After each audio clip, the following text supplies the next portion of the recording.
Folks, Black Star Network is here. Hold no punches! I'm real revolutionary right now. Support this man, Black Media. He makes sure that our stories are told.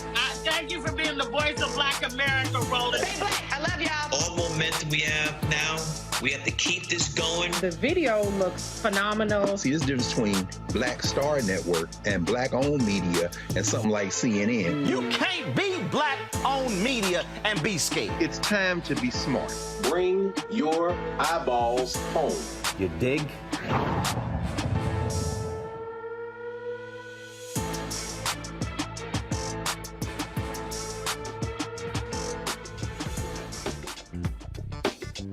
Life's in the wrong spot, to be honest, y'all.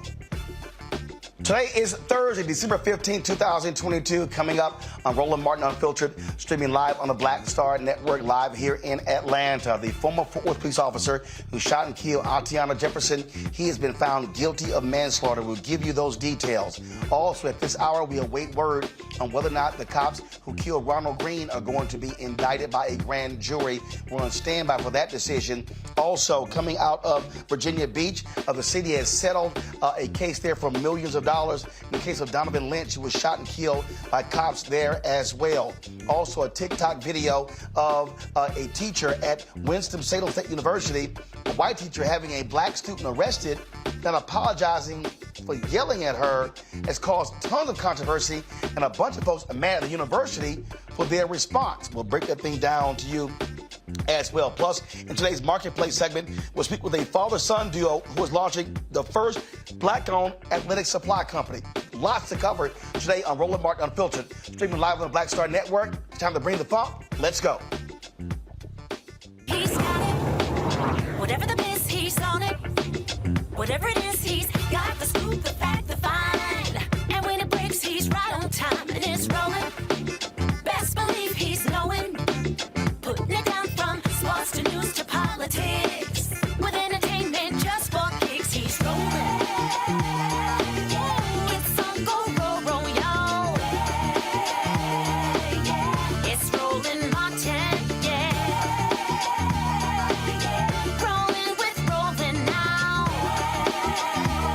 He's funky.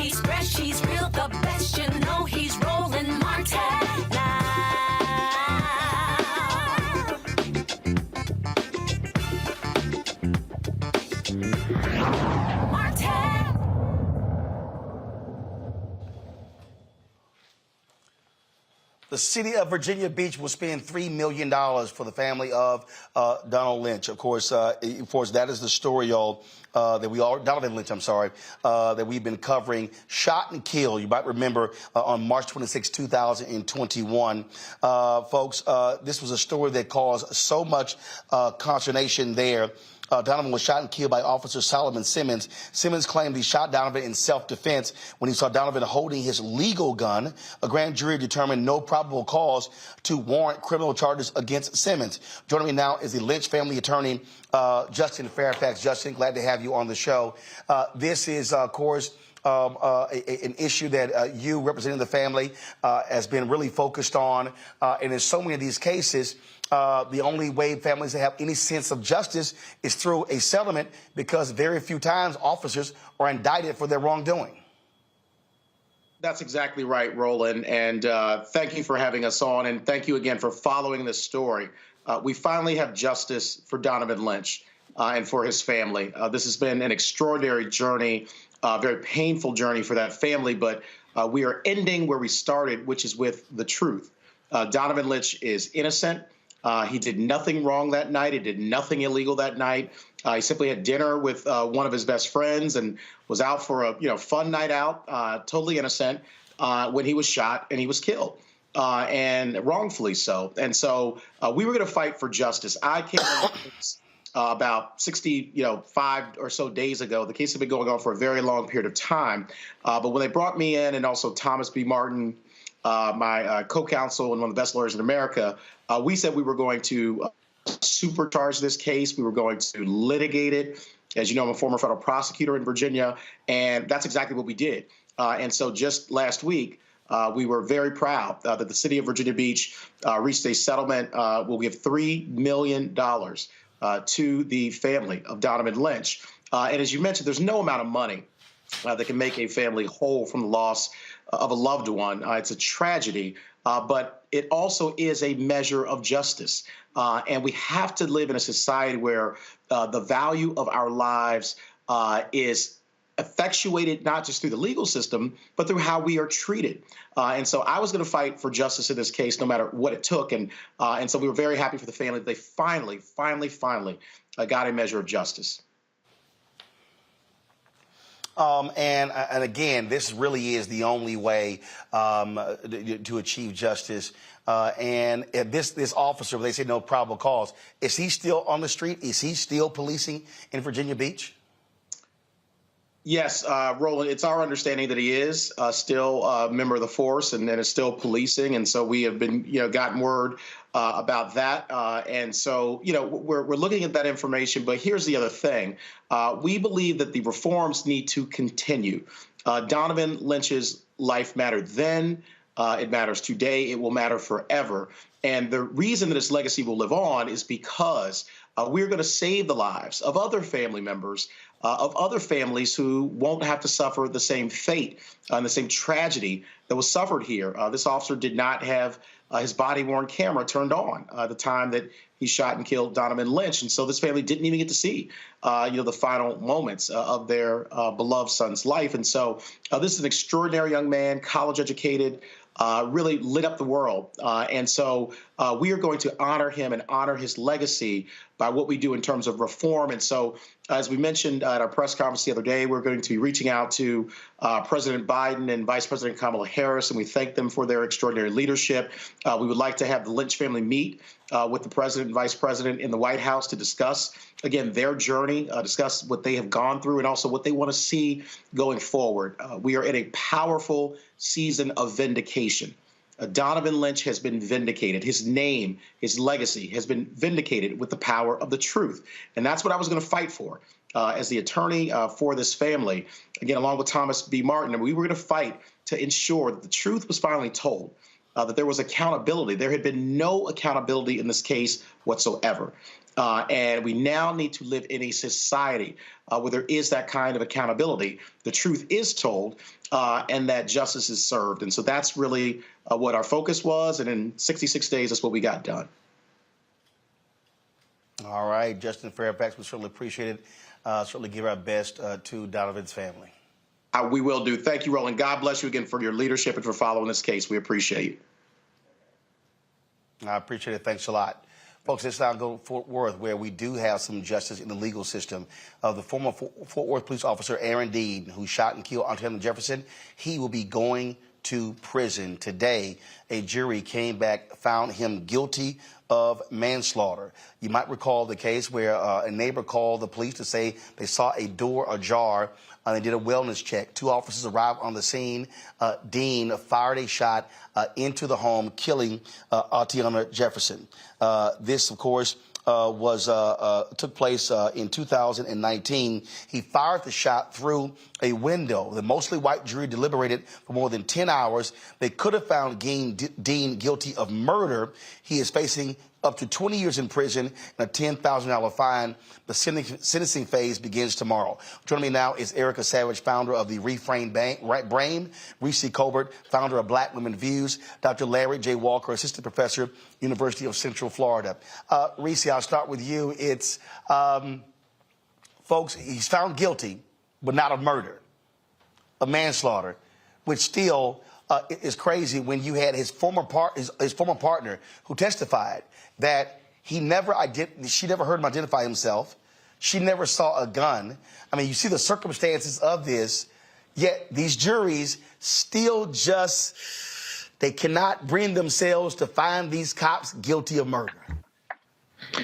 Yeah, I mean, I understand the moral victory of him being convicted of murder as opposed to manslaughter, but he's still facing 20 years. Of course, obviously that's not enough to negate the fact that he did kill Atatiana Jefferson, who was doing nothing more than playing video games with her nephew. But I think, a win is a win to a certain degree. And as, he is seeing accountability. It's not justice and it's not restorative.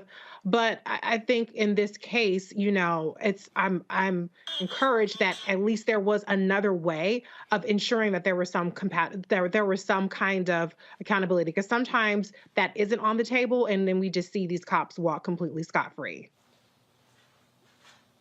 Yeah, and the thing for me, Erica, again, we're in this constant battle for what's right. We're in this constant battle for justice.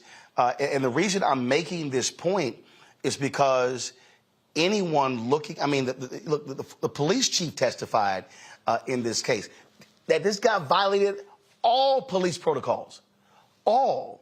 And it still goes to show you how hard it is to get a conviction for the highest charge for a police officer. That even with all of these facts, the jury was still, we'll convict him, but not murder, manslaughter. Yeah, and their primary mandate is to protect and kill. It's what is adorned on police cars. And so, we dig through, unfortunately, or wade rather, as I would say in this grade, weekly. And I think for me, one of the most important things around this is really to lift up some of the things that we're facing in our communities, which is really just repetitive trauma. And what I thought about in Atatiana Jefferson's case, no doubt about her and her family, I also thought about her nephew.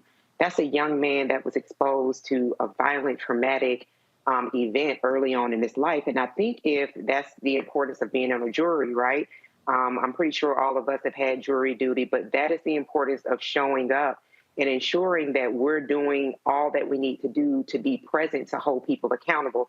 I can assure you, if in that jury pool, if the victim, the person that was executed, looked like one of their children or their grandchildren, there would be no doubt about what that conviction would look like. So I'm praying and hoping that this person will have to face some type of time in some type of prison facility, that young man who bore witness to trauma by someone who is, by Maslow's hierarchy of needs, one of the base needs that we all have as humans is safety, right? So I'm really hoping that all of the counseling, the professional services that he'll need, behavioral services, emotional tapping in, that he will have the ability to play and be a child, hold on to all those childlike behaviors as long as he has, especially considering he's adoring. But just really thinking about the Jefferson family and about that young man that had to bear witness to such a violent death. I'll say this here, Larry, even with this manslaughter conviction, I hope it sends the signal to all cops. You may very well go to prison for your wrongdoing. We are now seeing, and this is, people can shout and whine and complain about Black Lives Matter all they want to, but it has been the protest of black people for the last decade that is causing this change in DAs and in juries when it comes to killer cops. Yeah, I think you're making a really important point. And, you know, there's obviously research that showed the highlight in terms of Black Lives Matter protests, in terms, like you said, had impacted juries in the judicial system. But Roland, as it relates to this particular case and some other cases we're going to talk about this evening and have talked about in our show, is it forces me to reflect on what it means to be black and free in America. Now, look, the jury came back with a manslaughter charge. It could have been murder. And from what I understand, the officer could serve anywhere from 2 to 20 years. So I'm thinking about the sentencing, the next stage in terms of how many years does he get. But I agree with you that there's certainly been some progress. DOJ has done an excellent job in prosecuting, various cases. But once again, what does it mean to be free and black in America? And my colleague just talked about the traumatic experiences for the young man and for that family. But also in terms of the black community, we're consistently, it almost seems like a daily basis, dealing with this violence from law enforcement. And this has been decades in the making in terms of an interaction between law enforcement and the black community. So for me personally, Roland, it's just, when does it stop?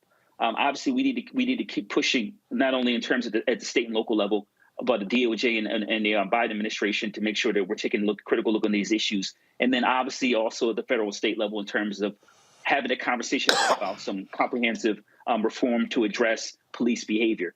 But this generally, like I said, it's a step in the right direction. We need to continue to apply the pressure. And there's still a long way to go to make sure, once again, black folks feel free in America. Indeed. Got to go to a break right now. We come back. We'll discuss the Ronald Greene case out of Louisiana as the grand jury is determining. We're waiting to find out if the cops involved in his death are going to be charged. Folks, you're watching Roland Martin on Unfiltered on the Black Star Network. Don't forget, download the Black Star Network app. Available on all platforms: Apple phone, Android phone, Apple TV, Android TV, Roku, Amazon Fire TV, Xbox One, Samsung Smart TV. Support our Brina Funk fan club. Your dollars make it possible for us to do what we do. Checks and money orders. Go to P.O. Box 57196, Washington, D.C. 20037-0196. Cash App, $RM Unfiltered. PayPal is R Martin Unfiltered. Venmo, RM Unfiltered. Zelle is Roland at RolandSMartin.com. Roland at RolandMartinUnfiltered.com. And of course, you can get a copy of my book, White Fear: How the Browning of America is Making White Folks Lose Their Minds. Available at all bookstores, online, Amazon, Barnes & Noble, Target. Also, download a copy from Audible. We'll be right back.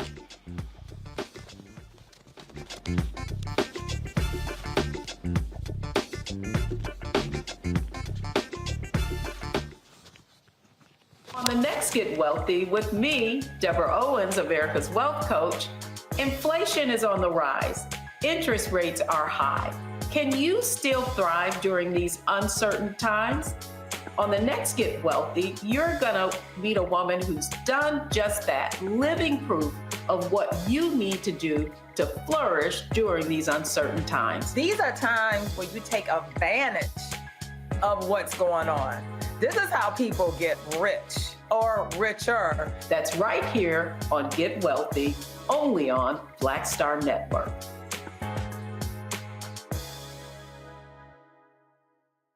Hatred on the streets, a horrific scene, a white nationalist rally that descended into deadly violence. White people are losing their damn minds.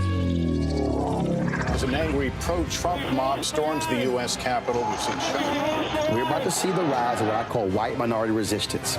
We have seen white folks in this country who simply cannot tolerate black folks voting. I think what we're seeing is the inevitable result of violent denial. This is part of American history. Every time that people of color have made progress, whether real or symbolic, there has been what Carol Anderson at Emory University calls white rage as a backlash. This is the rise of the Proud Boys and the Boogaloo Boys. America, there's going to be more of this. Here's all the Proud Boys, guys. This country is getting increasingly racist in its behaviors and its attitudes because of the fear of white people. The fear that they're taking our jobs, they're taking our resources, they're taking our women. This is white fear.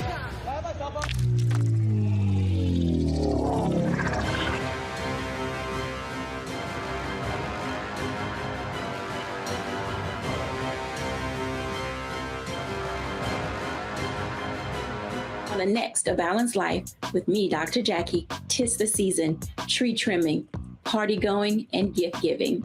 And I don't know about you, but for me, sometimes it can be overwhelming, and sometimes it's just downright exhausting.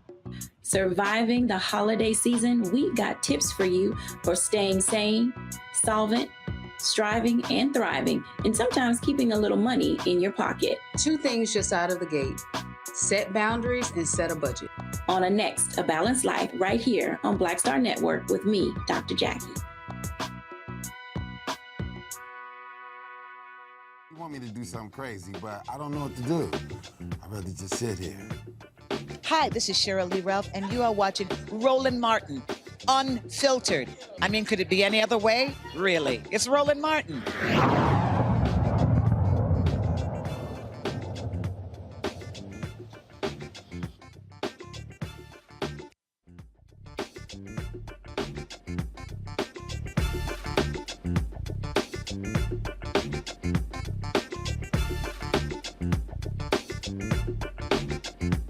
Folks. All right, folks, welcome back to Roland Martin Unfiltered, broadcasting from Atlanta, where we're covering the course Celebration Bowl. A viral video has gone all across the country showing a Winston-Salem State University student. This story is absolutely crazy, folks. This student who was arrested in an altercation with a white professor, okay? So check this out. It's a TikTok video. It shows 20-year-old Leila Hamoud getting arrested by University police officer Michael Rao. Watch this. That's what I'm saying. I'm not resisting. You're hurting me really bad, bro. Please get off of me. And she's still standing there letting this happen. Like, exactly. I hate you. It already escalated. She's about to come out and hit him. I swear to God, I hate you. I swear to God, I hate you. I swear to God, I hate you, bro. You're the worst teacher ever. You can get me taken out of here because I want to apologize. Because I want to apologize. You started yelling at me. You tried to embarrass me about my paper. You're a terrible teacher. Is somebody recording this? Oh, everybody is. I hope you're recording Everybody. because that's ridiculous. Yes, that really is. is. For letting this shit happen. She's sitting here and say she loves black people and stuff, but you let this happen to her? Come on now. No, you yelled at her first. You yelled at her first, but you want her to apologize. It doesn't make any sense. You hear everybody in the class say, I have look at my grades, my GPA, I graduated by 8 points. I'm not no dumb bitch. I'm not stupid, Dr. V. The whole class. I'm so mad. If anybody, I am better than Kanye, bitch. So mad. What the hell? That you let her walk out with me. Yeah, you were yelling at her. You were yelling at her. That's ridiculous. That's BS. I'm saying. BS. I'm like. Trying to say I'm sorry. That's. You're the worst teacher I've ever had in my fucking. Leila posted this video to explain exactly what happened in the classroom. Distracting. So basically, we had a group project assigned as a final, which is probably the dumbest thing, but I'm not here to critique her on her learning. We had a group final. We had to write a paper, and we had to also make up a skit for our group to present. It was 7 of us. I did most of writing the skit just because I wanted to. It was easy and it was fun for me. Well, I thought it was easy. I did the essay as well. She got back to me late, 6 hours before we had to present, actually, saying that my essay was completely wrong and I should revise it, all this shit. And I'm just like, I'm not going back and redoing this essay. That took me 2 weeks and you told me 6 hours before. I'm not redoing it. And I think I'm pretty okay for that. It on camera. I think that wasn't a bad idea of not redoing it. I didn't feel any type of way, and I still came to the final to present with my group because that was what we were supposed to do. I came, did not say anything when I did come into the class because, like I said, I was already frustrated at the fact that she told me my whole essay was wrong. So I come into class and didn't say anything to her. She's talking. She's assigned us to our groups, and we're going to talk about what we're doing for the project before we actually have to do it. So I'm talking to my group members, and come present it. So we talked about that, and she was like, well, it is wrong and you should redo it because it's going to greatly impact your grade. Once again, said I did not care about that because I'm only here to present with my group so that my group does not get a 0 on this. Well, I got hella views. Well, look at my story. So, boom, she starts getting loud. She starts yelling at me, telling me this is her class, so it doesn't matter what I think. I'm getting loud back. I'm not going to sit here and lie to you guys. I got loud back. I was raising my voice too. I'm like, Dr. V, like, you're yelling at me. I'm not going to redo it. I'm here to present with my group. Like, I'm here to get this done and get out. And she's like, you need to get out. Like, I want you to leave. And I'm like, leave? No, like, I'm here for my group project. Turn the comments off. How do I do that? Oh, and she told me to get out of the classroom, and I literally refused. I was like, I'm not going to leave. This is our final exam, and I didn't do anything wrong other than responding to what you said to me because I did not say anything to her. She's telling me to get out of the class. I'm like, no, I'm not going to. She's upset at this point. She leaves, and she's talking to another teacher in the hallway. At that point, I guess, is when they decided to call the police, campus police. Campus police comes, and it is a black officer at first. I'm not usually one to mention race. But I think it is a little bit necessary in this instance because I do go to a historically black college, and for this to happen to me and be so provoked by people who are not of black descent, it hurts. So I feel like I do have to mention that. The black officer comes in, he asks me what's going on. I tell him everything. The class is telling him everything. As I'm telling my story, my professor comes back in. Yes, officer, I want her taken out. I'm like, whoa. He's like, whoa, I'm talking to her, I'm listening to her, so wait. We're talking, another officer comes in, and he is a white officer. He comes in, and he's like, okay, so your options are you're gonna get out of the class, or I'm gonna have to take you out. I'm like, what? Like, take me out? Take me out how? So, yeah, like they said, it is important because the black officer, he's a very well-known officer on our campus. He's never given anybody any problems. He's actually pretty cool, and he was doing his best to not arrest me. He was trying to have a conversation, and the white officer came in and was like, yeah, you're either going to get out or I'm going to have to get you out. And I'm like, okay. At this point, I'm like, Dr. V, you're going to let them arrest me? And she's like, yes, Dr. V, Dr. Villagomez, Cynthia Villagomez.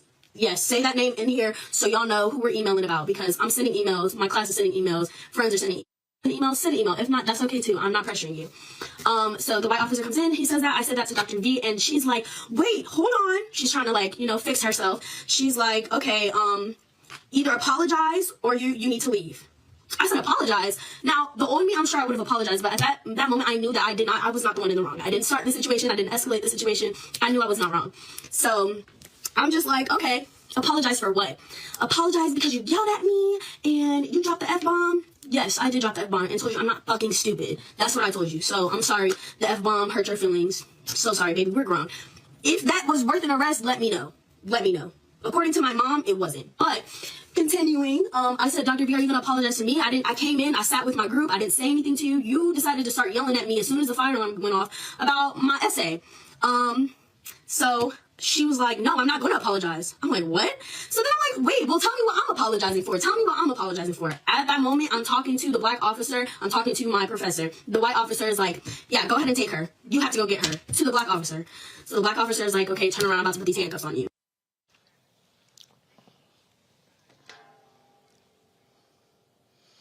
All right, folks, Winston-Salem State released a statement. Here is what they said. We received a report that there was a significant commotion in Carolina Hall this morning. And as such, a WSSU employee nearby called for the assistance of law enforcement after they tried to de-escalate the situation. We understand that the weaponization of police is a prevalent problem in our community. However, that is not what happened in this incident. We strive for a safe, inclusive, thriving, and intellectual community where all our faculty, staff, and students feel respected and supported. To that end, we will take swift and appropriate measures against any situation that contradicts those ideals. Now, here's the deal. When you look at this Rate My Professor, this professor does not get good ratings. She gets a 2.5 out of 5 when of course, being evaluated from students. I want to go to you, Erica, because when we're talking about cases like this, I mean, this is, I can't imagine. Look, I've been in classrooms where there have been debates back and forth with teachers, with professors, and nobody called the cops. Right. And I'm sorry.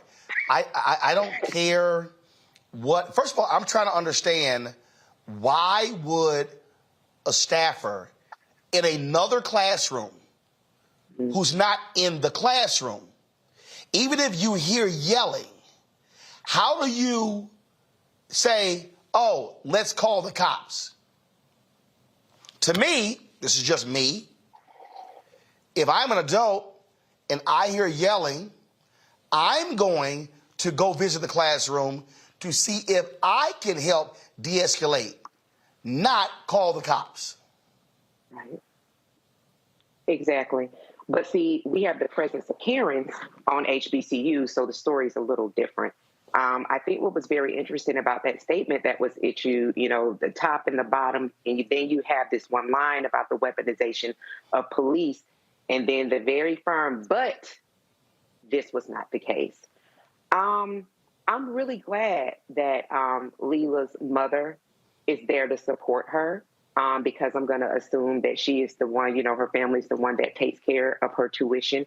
And just thinking back to 2017, at the beginning of the Son of a Klansman's administration, where we saw the numbers of students that were enrolling to HBCUs, my son at Morehouse was, you know, he was no different from those numbers of kids. And so just thinking about that, kids were actually enrolling in HBCUs because of the real intense racism, everything that came with the Son of Klansman's regime, all of that they were feeling, very young students, is that they wanted a place of safe haven, protection, in academia. And that's what it brought to them. So what I love is really the stand that Leila has, that she has already started shooting off emails. She got email city rock and rolling. She has the support of her classmates. She has the support of her friends. She has the support of her family. And I think that when you have a person that really understands where they're coming from, that gives that institution a lot more to deal with. So really kudos to Leila, and really shame on this institution for the way that they have, what it seems like, really has backed up someone who, if they would have done a cursory search, what you did, Roland, would have seen that she's been problematic for quite some time. But I'll stop here because Reese did an eloquent summary on this earlier, that I would encourage everyone to go to Black Women Views Media, Instagram, Twitter, to just listen to what the response was to this situation. But before I go to Reese, I want to go to Larry. Larry, you're a professor. Based upon what you see here and what you've heard described, how do you handle that situation? So, Roland, you know, I'm looking at this from a number of perspectives. I'm an HBCU alum. My son is also currently enrolled in HBCU. And as you mentioned, I'm a college professor. So sometimes you have conversations with students, debates in class. And, you know, this is what higher ed is. You engage in, you know, passionate discussions. But this is really a failure. This is a failure by the professor. And I watched the young lady's, you know, her entire Instagram, and in terms of her video, in terms of her describing everything that happened from beginning to end. And as an instructor, first of all, and we even know this, we're not just predominantly white institutions, but HBCUs, that, and you saw this, and this is a situation, that law enforcement can be deployed and also be responsible for creating more trauma for Black students. You should never call law enforcement unless we're talking about violence in terms of my using a weapon or a knife or some other situation. I would have never called law enforcement. I've never gotten to the point where I had to call law enforcement for a student. I currently teach at a predominantly white institution. I've also taught at HBCU. I have never engaged in it and gotten things that have gotten that heated or what I felt like it was dangerous and my life was in the line. This professor didn't take the necessary steps in terms of whatever feedback she was giving her on her paper, in terms of a realistic timeline to say she needed to rewrite the paper. That was also a misstep. And then engaging in that student in class. Now, if she decided to engage her, she should have engaged her after class and had a conversation showed a level of respect, because you heard the young lady say she felt like she was being disrespected. It is also a failure on law enforcement, once again, The white police officer comes in after the black police officer having a conversation and then instructs her to take this young lady outside the classroom and arrest her. That is uncalled for. And then lastly, Roland, it is a failure by the president and other administrative leaders to put that statement out. And they put out another statement before that. But the bottom line is, overall, for people thinking this professor should be fired, I will remind them she is tenured and that it is difficult to fire tenured professors. I've seen it at my institution. I've seen it at other institutions. But overall, this is a failure in terms of leadership of the institution. This is an absolute failure by the professor to call police on a young sister who attended an HBCU because they are supposed to be safe spaces. And then lastly, we can't allow this to happen. And I hope that the professor face repercussions. So, control room, do y'all have the video from Tennessee State? Okay. So y'all remember, it was just a couple of weeks ago. This happened at HBCU Tennessee State. I said, what is your name? Out here, get out. You have failed this course, whatever your name is. Out! Out! Out! Out! That white teacher was yelling in the face of a black student. That video went viral. That teacher knew what was coming down, Reese. He quit the next day. What do you have to say? Well, I want to be clear about a couple of things. Number one, this is not simply a case of the police removing Layla from the classroom. She was handcuffed, aggressively manhandled. The weight of this police officer was put on a 5'2" petite young lady. She doesn't look so petite in that video because she has a big sweater on, but she showed that she's a skinny little, short thing. She was handcuffed for hours. She was transported to a jail and charged before a judge with 2 misdemeanors. I know that people don't like mouthy black girls. I know that people don't like black girls getting out of turn, getting, not showing deference to people. But you cannot tell me that it is a proportionate response to getting mouthy with a teacher who started the interaction being a little aggressive. You cannot tell me 2 misdemeanor charges are appropriate for that situation. If you think that, there's something wrong with you, and I'm surprised you're even watching this program to begin with. Right. I think we all could concede that perhaps she could have just left the room, but she was not given that chance by the police officers before he handcuffed her. As far as she understands, she's having a conversation, as she's probably had many times with a professor, as you should be allowed to have in an environment that's supposed to be safe and inclusive for intelligent, bright, young Black people. She was valedictorian, and we want our HBCUs to recruit the best and the brightest. So the kind of conversation that she was having at that moment did not warrant being handcuffed. And I've been in a situation because I've had a conversation, I've been in conversation in front of a white police officer where arbitrarily he decided that he was going to handcuff me and haul my black ass out. And I was in stiletto high heels, dressed up, got my boots out. I was looking good. I was in Vegas. And he decided, okay, I'm done with this black bitch. She got to go. She got to get arrested. Now I acted a plumb fool and I didn't get arrested. But I was still handcuffed. My arms were sore the next day. I was like, why are my arms sore? What happened? Then I remember, okay, this cop was manhandling me. So I know how arbitrary these situations can be where a cop just decides in the middle of a conversation, I'm just going to fuck with this girl because she's a Black woman and I can. So I just want that to be clear. This wasn't a situation where she was simply removed out of the classroom. Perhaps she should have just left the classroom, but she didn't.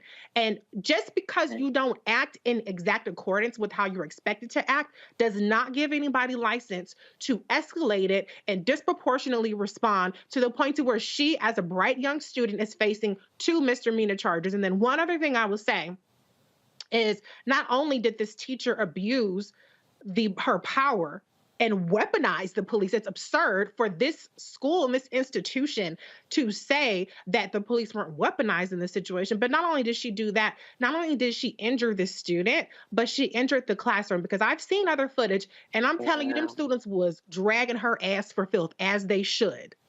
And in those videos, I will say this, and this is not a credit to her, she sounded like, okay, I didn't mean it to go that far. Okay, well, professor, if you didn't mean it to go that far, then you should be the first one demanding that charges against this young lady are dropped. And you should be the first one to apologize to that person. And if you're raising a mouthy Black girl, an intelligent, bold Black girl, I hope that you don't look at something like this and say, always back down. I hope that you tell them, stand your ground. And I'm not saying you tell them to be disrespectful, but there's nothing that should have prevented her from continuing on with the conversation before it was escalated by the cops upon the watch of the teacher, to the point to where she's facing 2 misdemeanor charges. That is ridiculous. That is abuse of power. That is weaponizing the police. And that is something that students, prospective students, are going to have to think about when considering that, or when they decide, if people want to decide to re-enroll to the next year. This is egregious. It's disgusting. And I'm sick of people thinking that they can treat young Black women, and if this was a young Black man, I would say the exact same damn thing any old kind of way. And for this to happen in an HBCU, and see, and that is what I think. What bothers me here is a classroom discussion argument. And look, I've had my fair share of debates and back and forth with college professors. But that should not lead. That shouldn't lead to police charge. In fact, the DA should come out right now and say, we ain't pursuing this crap. Exactly. Thank you. Yeah. Thank you. Yeah. Hey, Roland, can I add one other thing I think is really important? And my colleagues, the points they make is very important. Lastly, I think the point is really important in terms of, it was a Harvard study that came out a few years ago to found Black folks, when they come in contact with law enforcement, are 2 to 3 times more likely to be killed. Like, we've just talked about that. So just that interaction dramatically increased the likelihood that she could end up dead. And I think that's really important in terms of, and I talked about what does it mean to be Black and free in America, and particularly at HBCU, that she put her life in danger dramatically by even calling the cops in that interaction. So that's a really important point I think we also should keep in mind. Look, it is just, this is the crap that we have to deal with all the time. And here's the other piece. If you are a college professor, and again, I remember, again, I was at Texas A&M, and this professor really got upset because I disagreed with her opinion. I mean, she was yelling and screaming, and I literally said, oh, I'm sorry, I didn't realize you were God. And I made it clear, I am going to disagree with you. These things happen. The job of the professor, and this is the key, the person who is the one who should be de-escalating is the professor. And second of all, what you don't do is demand someone apologize. What you say is, young lady, you and I can have this conversation after class. I have office hours, but I'm going to be moving forward with the rest of the class. There's a way for you to do it. If you're going to tell a student to redo an assignment, you don't do it in front of the other students. Absolutely. Because guess what? Folks don't show out. And can I just add? I'm just saying. Edited out of the video. Hold on. One second. After this point here. And if the student continues to be unruly, if the student is yelling and screaming, the professor should say, let me know when you're done. And what you do, you don't heighten tensions. You sit there and let them show their ass, and you sit there and say, are you now done? And then you say, Either take your seat or you're more than welcome to lead today's class.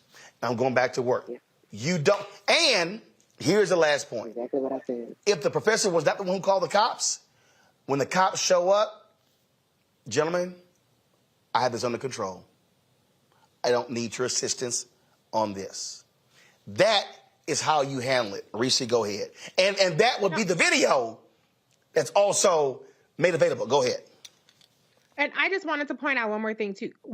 The way that the exchange started was there was a fire alarm that was going off, and the young lady was on the way, out because there was a fire alarm going off when the teacher started the confrontation. So it wasn't like she was in the back of the room and they were yelling at each other or anything like that. I mean, it was because of the fire alarm going off that she was even having any kind of passing by the teacher or anything. So I know some people probably just think that she was just out there acting a plum fool and starting stuff with the teacher, but that is not at all what happened.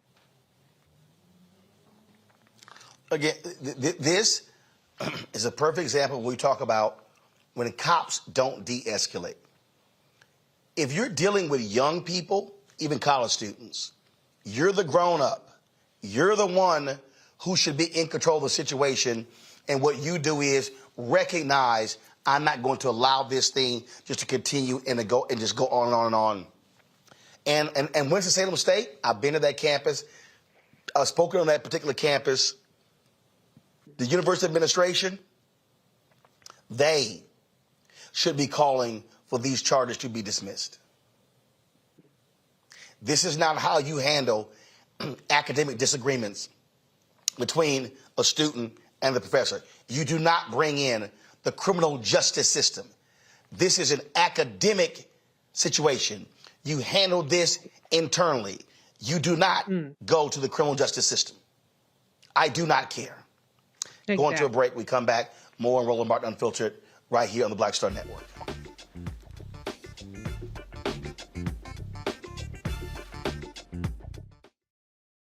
I am on screen, and I am representing what a black man is to the entire world that's gonna see this. And this might be the only black man, a representation of a black man that they see. Right. So I am responsible. Right. For how they see black men. And it's my responsibility to, if I am not playing an upstanding, honorable, someone with a strong principle and moral core, to make sure that this character is so specific. Right. That it is him, not black men. And I wish that more actors would realize how important their position is as an actor of color, playing people of color on screen. Because there are people that see us all over the world in these different images that we portray. And not everyone knows black people to know. Yes. That's not all.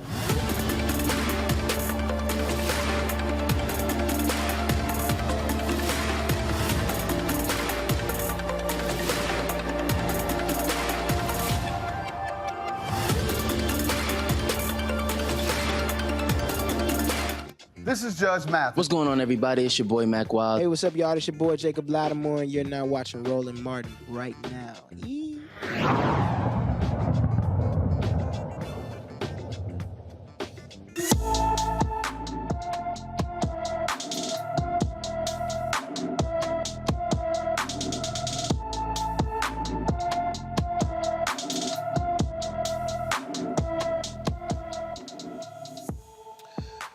Christopher Jones has been missing from Chicago since December 3rd, 2022. The 12-year-old is 5 feet 8 inches tall, weighs 200 pounds, with black hair and brown eyes. Anyone with information about Christopher Jones is urged to call the Chicago Police Department at 312-745-5020, 312-745-5020.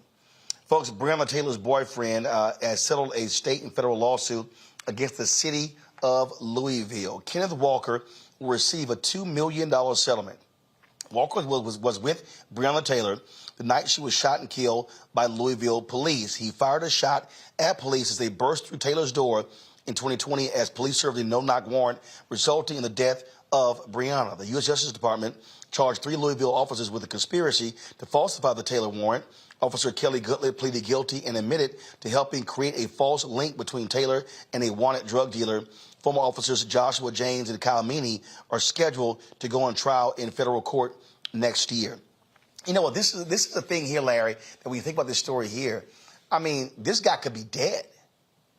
First of all, the fact that Kenneth survived this is rare when cops busting in and you fire a gun, you actually make it out alive. Yeah, it's a miracle, and obviously, Breonna Taylor, was killed. But it's interesting, Roland, is how this one come 360. Remember, they charged him. So and this is, once again, we've had this conversation many times on your show about law enforcement. You can't always believe the initial narrative. Because the first, what you heard initially was, there was some kind of shootout, and they were, blaming the boyfriend. And here we are, a couple of years later, he's getting his $3 million settlement. But you're right, he's fortunate that he wasn't also killed. It's also really important that, and we're seeing that these law enforcement officers are being held accountable. But once again, this is another story in which law enforcement killed someone who didn't have to die and has ruined the lives of an entire family, of multiple families, traumatized a number of the Black folks in that city, and also traumatized Black folks throughout the United States. And we talked about in terms of Black Lives Matter movement and fighting for justice for sisters like Breonna Taylor. But he is lucky, but we have to make sure we don't have any more Breonna Taylors, and we have to stop this violence when it comes to law enforcement in our community. And when it does happen, we have to continue to hold them accountable, send them to jail, to send a clear message. Last thing I want to point is, we have to also, when we negotiate these contracts with law enforcement, we have to make sure we start taking people's pensions, because the citizens are the ones who have to pay out this $3 million. Taxpayers have to pay for this. And we have to start being more aggressive. And once again, we deal with these union contracts to make sure law enforcement are paying out of their pensions, et cetera, instead of citizens paying out these large payouts.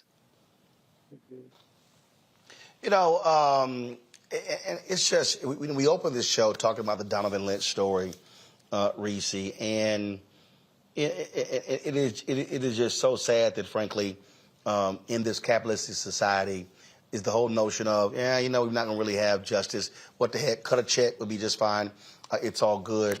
But yes, it's $2 million. But when you still talk about trauma, this man seeing his girlfriend gunned down, having to live with that, having to live with these officers lying on him, charging him, and now is seeing how they falsified the arrest warrant, all that. All of this could have been prevented. All of it. If you had cops who were not hell-bent on causing mayhem. Absolutely. I mean, this was a setup for what? Like, they lied in the affidavit, so why go after her? If you don't have anything but lies, why don't you leave people the fuck alone? There's a thing. That's the actual thing that you could do. And unfortunately, he has so much trauma involved in this. And if this didn't become an international story, he could be sitting in jail right now for charges that were brought up against him, because the cops, they get away with this kind of stuff all the time. And so my heart really goes out to him. I mean, $2 million, I know it sounds like a lot of money, but it really is peanuts for the trauma that he's endured and for the way that his life was completely upended. And it's just, I want to stop seeing this happen to Black people, but every time you go out there and you harass and you torment and you just violate Black people, they absolutely should get some sort of settlement at a bare minimum. Indeed. And I just, again, Erica, it is what we have to endure. I mean, just with Black people. I mean, I was watching a video today, and some white woman calls the cops because she said a Black man was staring at her. I mean, like literally, and these cops roll up, and it's like 4 or 5 cops, and the brother's like, "Are you serious? Y'all respond like this?" Because the white woman was being stared at. I mean, this is what happens, and then when you have, and like all these cops that were involved in this Breonna Taylor, nobody had the courage to say, this is wrong. What are we doing? No, it's to go along to get along, and it leads to Black people being killed. Absolutely. But when you think you're the prototype, then everybody just has to adjust around. And so here we are with another group of stormtroopers in another city, another state that have snuffed out the life of another Black person, and again, woven into our collective trauma pain, more of that. I think that in this particular case, especially when we're talking about money and things like that, I think that's why it's really important, and I'm glad we're mentioning trauma and different people. Reese talked about the students that were in the class at Wisdom State that witnessed that trauma with Layla. You know, thinking about the unseen things and what this actually does to our bodies. And so a $2 million settlement, that is not without lawyers' fees. And then the unseen part of that. Then we're talking about not knowing if this man has now had to face some issues that he didn't have to face before, medical issues, health issues. Black people, unfortunately, have high numbers when it comes to high blood pressure, when it comes to heart disease, when it comes to numbers of kind of like smoking, who leads to smoking. And a lot of this is brought on by anxiety, stress, and trauma. Another one of those conditions that is brought on is insomnia. So you're literally talking about a person not being in rhythm with their own body when their body is saying we're tired and go to sleep. Well, how the hell am I going to go to sleep when the last time I was sleeping peacefully, cops stormed into my house and shot up my home and killed my girlfriend? That's a lot of medical issues. That's a lot of unseen trauma to work through. And those are a lot of things that undoubtedly take years off of Black folks' lives. So you all are right that the money is not a lot of money when you actually have to count the cost of what has happened, what he's experienced in this event, his family's experiencing, and then you multiply that by our experience as a Black collective since our time on the shores. It definitely makes you pause. So for this case, I really do hope, again, just as I did with that young Black man, that this brother does have a really good team of people wrapped around him, especially around that mental health and wellness.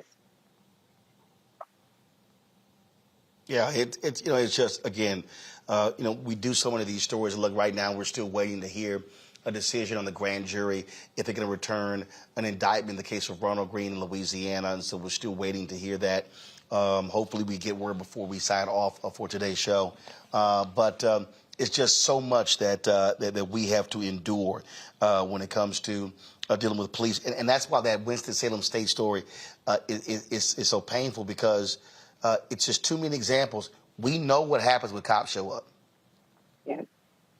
Okay, white folks can yell, holler, and scream at cops. It's all good. We end up dead. But not even just dead, but facing trumped up charges. Like, that's like, you know how many Black people face trumped up charges just by having interaction with the cops, resisting arrest and all kinds of stuff. Like, that's also very damaging part of interacting with the police. Mm-hmm. Yeah, absolutely. It just, it's just so unfortunate. And again, all people who keep yelling, "Oh, how dare you talk about defund the police?" It's time for them to get their act together. And I really hope that Kristen Clark's Civil Rights Division is able to get guilty pleas, get guilty verdicts from these cops for what they did, because Breonna Taylor still should be with us. Atatiana Jefferson should still be with us. But it was the actions of rogue cops that led to their death. And other cops could have stopped them, but they didn't. All right, folks, going to a break. We'll be back with more on Roland Martin Unfiltered on the Black Star Network. Download our app, Apple phone, Android phone, Apple TV, Android TV, Roku, Amazon Fire TV, Xbox One, Samsung Smart TV. Join our Bring the Funk fan club. Send your check and money orders to P.O. Box 57196, Washington, D.C. 20037-0196. Cash App, $RM Unfiltered. PayPal is R Martin Unfiltered. Venmo is RM Unfiltered. Zelle is Roland at RolandSMartin.com. Roland at RolandMartinUnfiltered.com. And be sure to get a copy of my book, White Fear, How the Browning of America is Making White Folks Lose Their Minds. Available all bookstores, Barnes & Noble, Amazon, Target. You can also download a copy of the book on Audible. We'll be right back.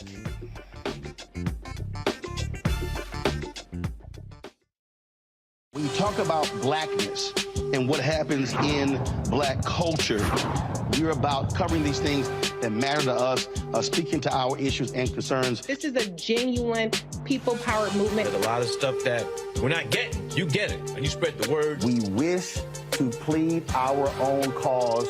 Too long have others spoken for us. We cannot tell our own story if we can't pay for it. This is about covering us. Invest in black-owned media. Your dollars matter.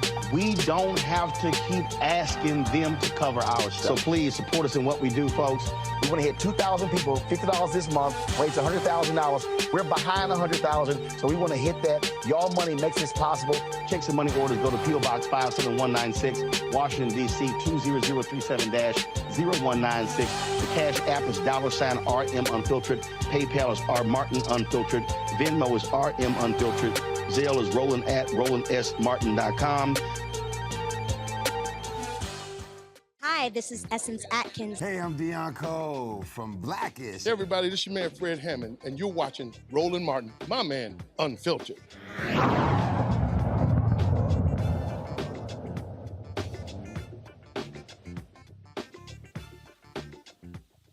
Curry story where he was accosted in a hotel in Colorado Springs. Well, guess what? The guy who did it has been suspended until further notice. Wyndham Hotel and Resorts franchise employee in the 26-minute video, like I said, has been suspended. Curry was sitting there drinking coffee in the hotel lobby when an employee asked whether he was a guest. Curry and his attorney are demanding a zero-tolerance policy against racial profiling be instituted by the hotel chain. Mark and his attorney will be coming on our show soon. We're working on the day that best fits his schedule. And this right here is just a perfect example, again, Larry, of being black. Brothers just sitting here in a lobby, drinking coffee. White guy walks up to him, no badge, no nothing. Are you a guest here? And then demands to see ID. And Mark is like, I ain't showing you a damn thing. Not a room key. Like, who the hell are you? This went on for 26 minutes. And it's just, again, we do these, we used to always do the segment called, Crazy Ass White People. Then you have some advertisers who complain. It's like, oh, my God, it's like they have that crazy ass white people segment. But these are crazy ass white people. Black people can't just be people sitting in hotels or sitting in restaurants or walking down the street. And it's like, my goodness, we get accosted or they call the cops saying, oh, my God, they're staring at us. Goes back to a point I made earlier about what does it mean to be black and free in America. It doesn't mean much. This is, profiling by sitting in a hotel lobby, chilling, drinking coffee. It doesn't matter what black folks are doing. We could be watching bird watching or, allegedly staring at people, standing in the mall. It doesn't matter. And this is a problem with being black in America. And I hope he sues. And I had a chance to watch the entire video this weekend. I hope he sues. And it looks like both of the white man and the other gentleman have been, like you said, put on leave. But the fact that he just walked up to him randomly and started asking him was he staying there, and also asking him all these other questions. First of all, black people don't get down like that. You don't walk up on some brother to asking a bunch of questions. I know certainly you walked up with me like that, there would be a problem. But the fact that they stood there, obviously trying to intimidate him and ask him a series of questions, he didn't have to respond. I'm glad he was on live and he was able to record it. I'm glad that the company the hotel chain took the necessary steps. But I hope he sues them and gets every nickel, dime, and penny he can possibly can. But once again, Roland, this is just another situation in which black folks are just minding their business and someone comes up to them and start harassing them. And then you have white folks ask, well, why are you so worried about racism? Well, it's embedded in every aspect of our society, whether you're in a hotel or anywhere else. And people are sick and tired of being sick and tired, as Fannie Lou Hamer once said. And you know what? I'm sorry, Reese. I don't want to hear suspended. I'm sorry. If your hotel, if you have a policy, and first off, you should be wearing hotel attire and a name badge so I know who's talking to me.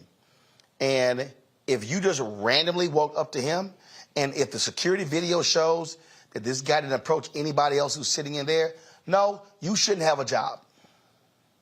Right. I mean, with suspended, that's it. Like, racial profiling should be an immediate termination.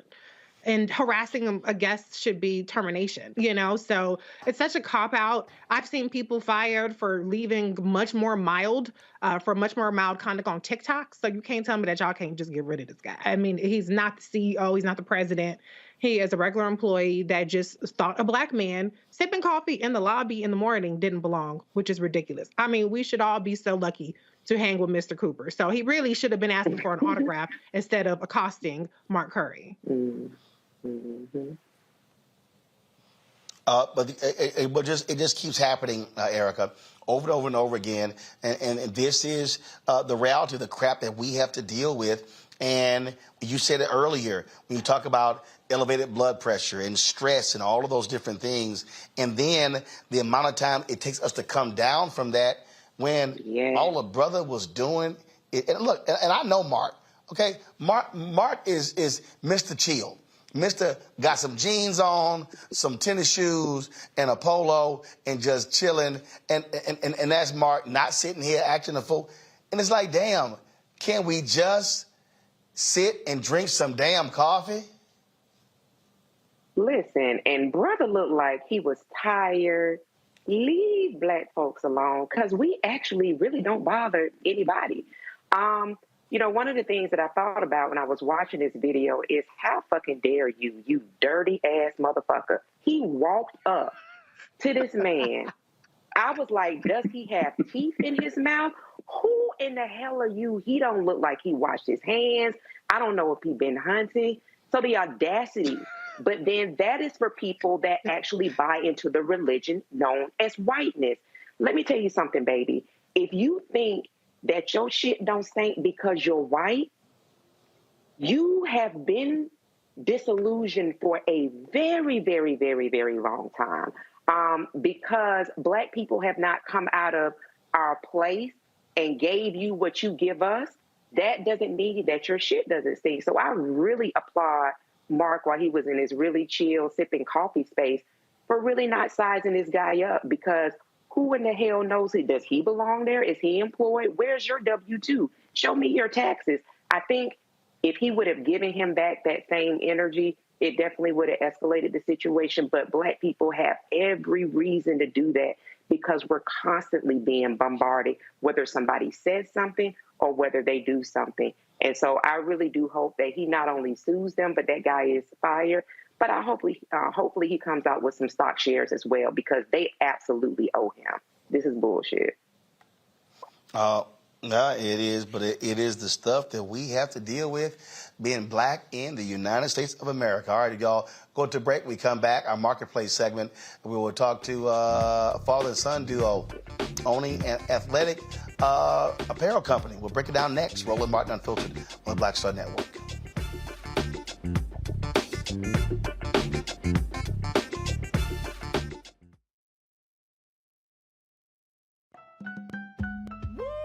We're all impacted by the culture, whether we know it or not. From politics to music and entertainment, it's a huge part of our lives, and we're going to talk about it every day right here on The Culture with me, Faraji Muhammad, only on the Black Star Network.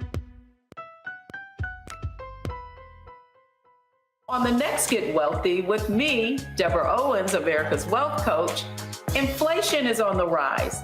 Interest rates are high. Can you still thrive during these uncertain times?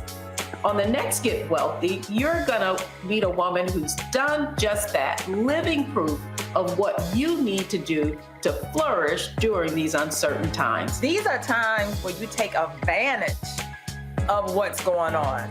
This is how people get rich or richer. That's right here on Get Wealthy, only on Black Star Network.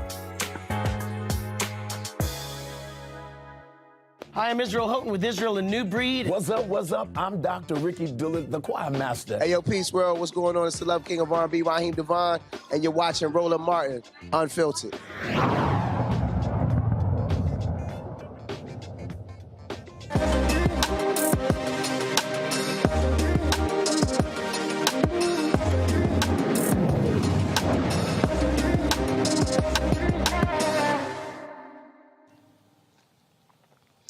All right, y'all, a father and son, they're making history of the launch of the first ever black-owned athletic supply company. After years of supporting his son in sports, Arande Booker noticed all the equipment his son's team was using for the 4 major companies, and none were black-owned. So he was like, yo, let's do this. So joining us now, both of them, Kendall, as well as Arande, they started Book Dog Sports. They joined us from Atlanta. Glad to have y'all on the show. So, all right, what kind of apparel are we talking about? Or what kind of athletic supply are we talking about? Yeah, supplies like basketballs, footballs, baseballs, soccer balls, some equipment, and some merchandise as well, like just athletic gear that you can wear. So, so y'all are so you credit your own as opposed to selling Spalding or the other sort of kind of basketballs, things like that. Yes. We manufacture our own balls. We go through the process of working with different manufacturers to find out what type of leather we want, how we want it to feel, what logo we want on it, and then we get the ball. We practice with it. We've given it away to some basketball teams and some trainers to use, and they put it in there. So then we get, after, say, about 6 months or a year, we see how the ball wore, how long it lasts, what did they think about it, what did the people think about it. We do all of that before we actually come out with the product. So the first product that we came out with is the basketball. Wow, that's pretty cool there. It's pretty cool. So in terms of doing this, how your sales been and how you marketing it as well?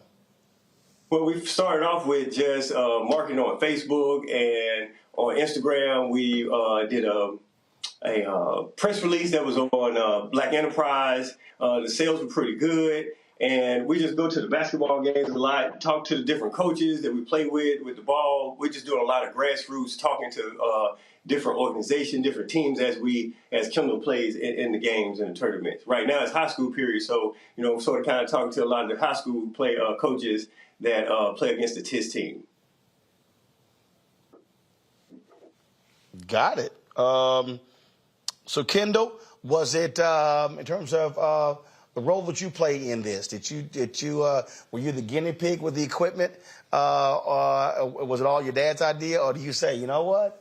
Let's sit here and ratchet this thing up? Well, I most definitely was the guinea pig with the ball. I was shooting with it a lot, dribbling with it a lot. And in terms of it being my idea, it was mostly his. But when he mentioned the idea, I thought it was a really good idea, and I supported him 100%. Questions for my panel. Larry, you're first. Yeah, so congratulations. It's a great concept on trying to build Black wealth, generational wealth, which we talk about a lot of times on this show. I want to talk about, and I'm a big sports fan, but I want to talk about this in terms of how much air is in the ball, in terms of the guidelines. So, whether it's AAU or the NBA, et cetera. I know that the ball has a certain, pressure and all that. Can you explain how you've met all those, requirements and, in terms of where the ball is being used, like I said, if it's AAU or some other, entity, how that's going? Mm-hmm. As far as like the composition of the ball, when we were creating the ball, we would talk to manufacturers who manufacture balls, right? So we already know about the pressure, the weight, everything needs to be.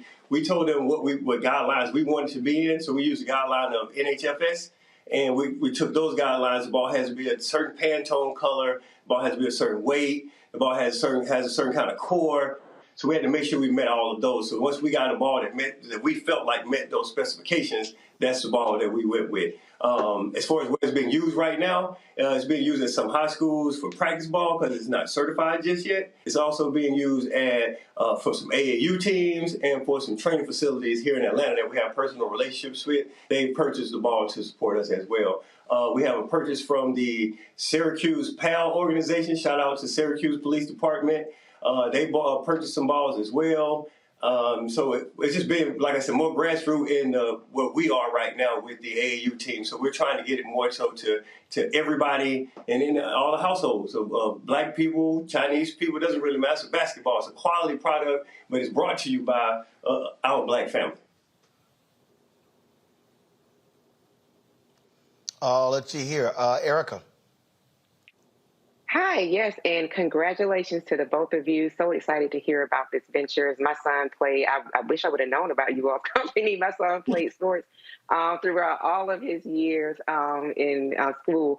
My question for you is, I love what you said around Black people contribute so much to sports. It almost made sense to really develop this athletic company, this sporting goods company. Can you talk a little bit about the responses? You said that you really go around kind of a grassroots efforts, talking to different organization people in schools. Can you talk to us a little bit about what the reaction and response is when you tell people about the product that you all have available?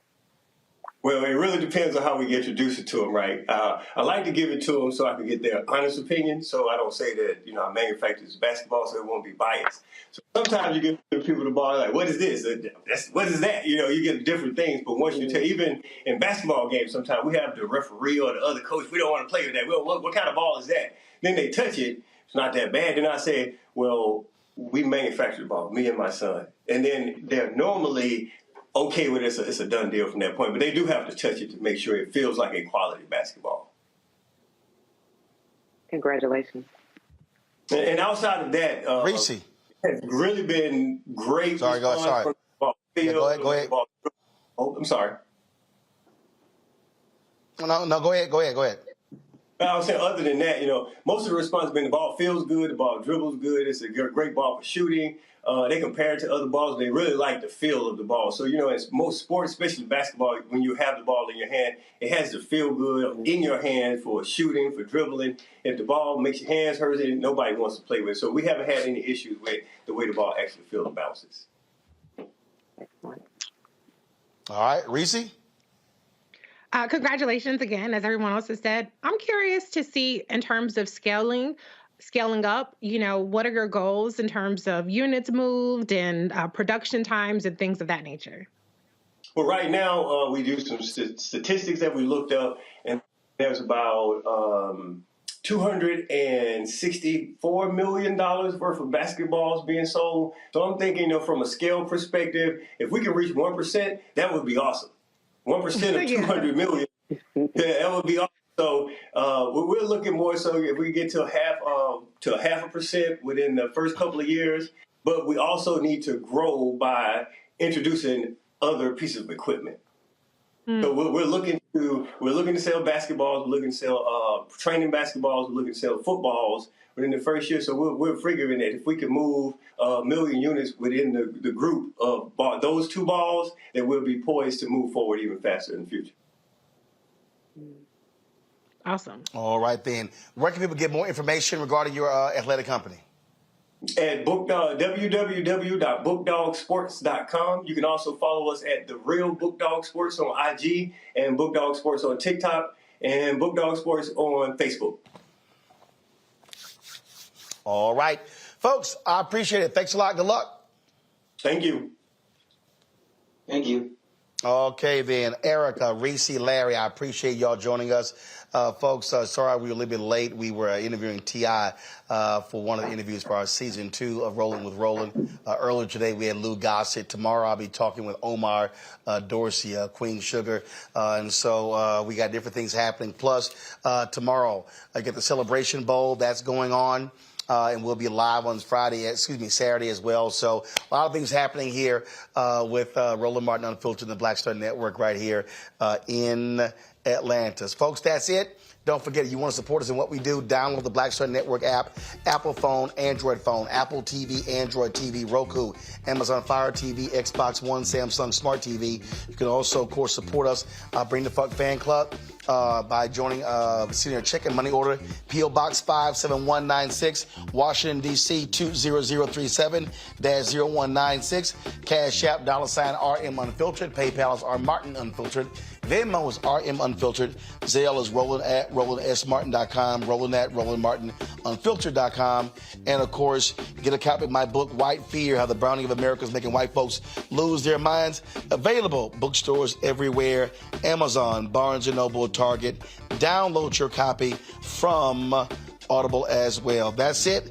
I'll see you tomorrow from Atlanta. You know how we end the show. Holla!